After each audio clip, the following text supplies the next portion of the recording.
मेरी नॉलेज में नहीं है कि इस तरह की कोई डायरेक्शन अगर दी गई है, क्योंकि वीज़ा कैंसिलेशन तो शायद MEA के हाथ में भी नहीं है, वो तो कंसर्न एम्बेसी ने करना है। और जहाँ पासपोर्ट की बात है, अगर मिनिस्ट्री ऑफ एक्सटर्नल अफेयर्स कोई कदम उठाती है क्योंकि वो इशूइंग अथॉरिटी है, तो वो उसका संज्ञान लेंगे। लॉ एंड ऑर्डर को खराब करता है तो सरकार उसके विरुद्ध एक्शन लेती है, इतिहास में भी लिए हैं।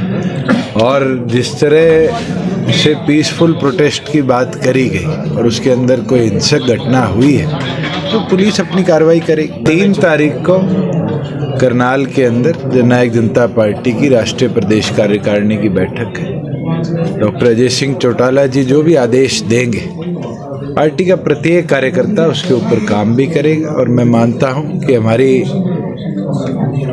6 लोकसभा हमने कवर करी है और जल्द 7वीं लोकसभा का जो हमारा नव संकल्प रैली का शेड्यूल जो है वो जारी करें। हम तो 10 की तैयारी कर रहे हैं और तो अलायंस के अंदर कोई बैठ के निष्कर्ष निकलेगा तो उसके ऊपर फैसला लिया जाए। सर, इंडिया गठबंधन ने सुशील गुप्ता को मैदान में उतारा आम आदमी पार्टी से। मैं शुभकामनाएं देता हूं उनको, पर मैं मानता हूं जो कांग्रेस अपने आप को कहती थी कि हम सबसे मजबूत है, और मैंने तो उनके स्टेट लीडरशिप के बयान देखे कि हमें किसी की ज़रूरत नहीं है, आज वो आम आदमी पार्टी को साथ लेके चल रहे हैं। दिखाता है कि कांग्रेस को भी बैसाखियों की ज़रूरत पड़ी।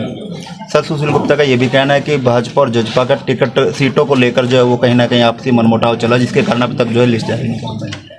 मुझे नहीं लगता कि किसी भी प्रदेश के अंदर NDA में अभी भी कोई सीट शेयरिंग पे फाइनलाइजेशन हुई है, और ना हमें आम आदमी पार्टी से प्रमाण लेने की ज़रूरत कि हमारा क्या अलायंस रहेगा, कैसे रहेगा। ये तो NDA के अंदर चर्चा के बाद निष्कर्ष निकलेगा, और जैसे निष्कर्ष निकलेगा पब्लिक डोमेन में आपको भी पता चल जाएगा। मगर इस तरह के नेताओं को जनता ने बेबाली देखा है और इसका जवाब भी वोट की चोट से लोग दें। सर, नफर सिंह राठी पर इस प्रकार से गोलियां बरसाई गई और लॉ एंड ऑर्डर को लेकर के उन्होंने एक वीडियो भी जारी किया गया विपक्ष द्वारा कि सुरक्षा मांगी गई थी, लेकिन सरकार जो है। देखिए, मैं कल उनके घर जाके आया था, कल सुबह भी उनको कोई थ्रेट कॉल्स आई थी। झज्जर पुलिस की एफिशिएंसी है कि राजस्थान के अंदर जाकर उनकी 2 टीमों ने रेड मारी, और जो व्यक्ति था जिसने इस तरह की कॉल करी थी उसको देर रात अरेस्ट भी किया गया।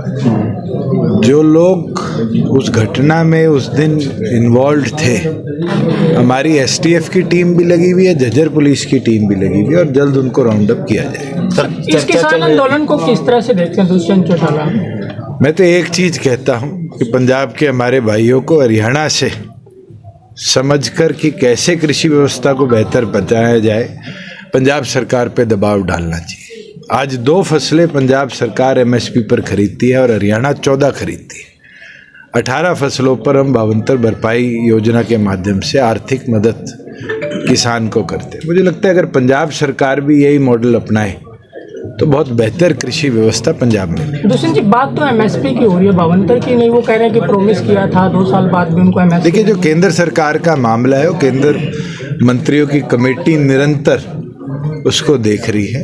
जहाँ प्रदेश की व्यवस्था बनाने की बात है, हम भी केंद्र से सपोर्ट लेते हैं। गेहूं में, जीरी में 25%, दालों में 25% और फसलों पर, और उसके बाद स्टेट अपना बेयर करती है 75% कई फसलों पर।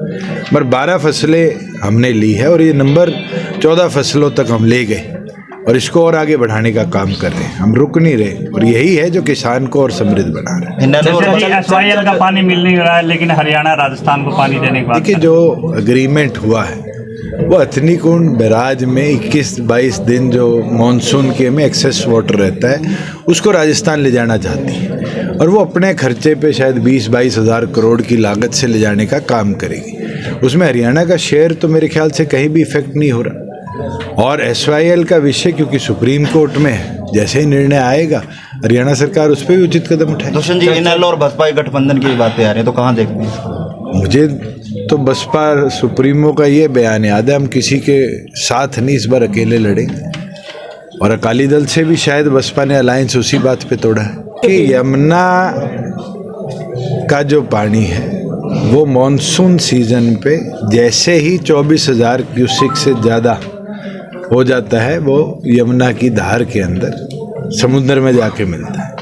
राजस्थान सरकार उस हेड की रेजिंग कर कर उसमें से व्यवस्था बनाने का काम करे। उससे हरियाणा के क्षेत्र के अंदर तो ये लाभ होगा, क्योंकि हम 18,000 क्यूसेक तक हरियाणा उसमें से पानी लेता है। जब कैपेसिटी बढ़ेगी तो हम भी उस कैपेसिटी के साथ, उसी पाइपलाइन के साथ एक हरियाणा की पाइपलाइन डालकर जो हमारे ये जो क्षेत्र है दादरी का, हिसार का और भिवानी का, इसके अंदर भी पानी की सप्लाई को बेहतर कर पाएंगे। तो मुझे लगता है कि इससे हमारे उस क्षेत्र को भी, जो डेजर्टेड एरिया हम मानते हैं, एरिड रीजन है, उसको हम पानी की सप्लाई देंगे।